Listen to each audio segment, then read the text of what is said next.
After I glued on the back, I trimmed off the excess and then sanded the sides smooth, and now it's time to start putting the binding around the body.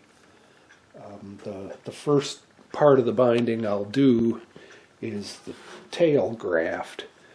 It's going to be a little wedge-shaped piece of the ivoroid binding that I'm planning to put on the whole body, and it'll be bordered by some black and ivory strips, and also a line of well, it's abalone in a form called zip flex. So it's actual shell, but it's somehow embedded in this rubber backing, so you can move it around a little bit without breaking.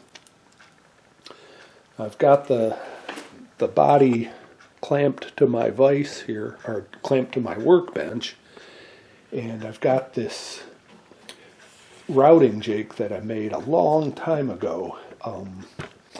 It allows me to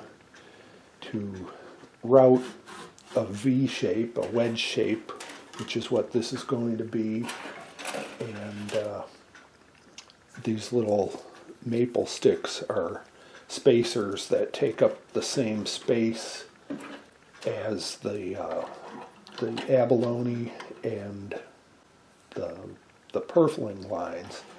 So I can lay that in position, and then I can loosen wing nuts and move these pieces around to get everything lined up tightly.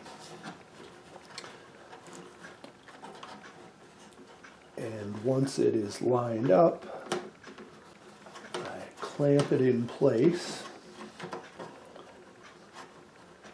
Clamp all 4 of the wing nuts down. And then, obviously, get that out of the way. I have a router set just to the right depth, about 1.5 millimeters, and it'll go in that channel there.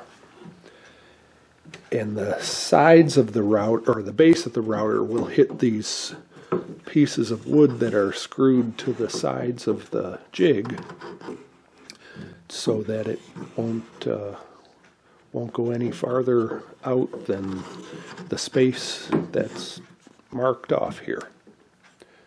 So once that gets routed out, then I can fit all the pieces in and glue them.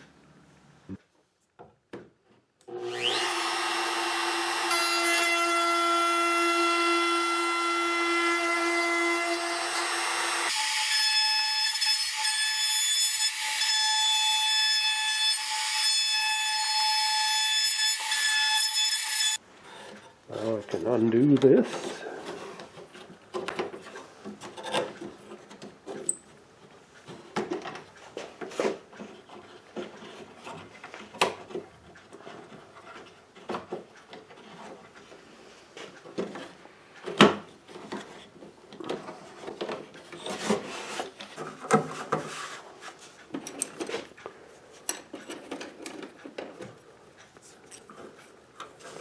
Centerpiece.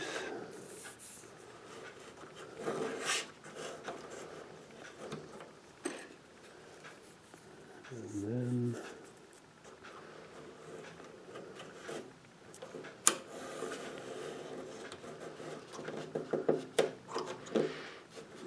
looks like that'll be a good fit. It's too hard to play around with all these strips just to test the fit, so that's why I made the little sticks the same width.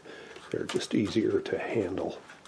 So now all that gets glued in. So this is how it'll look.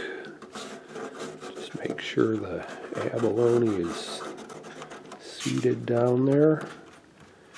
And now hook that waist in, that strip in, and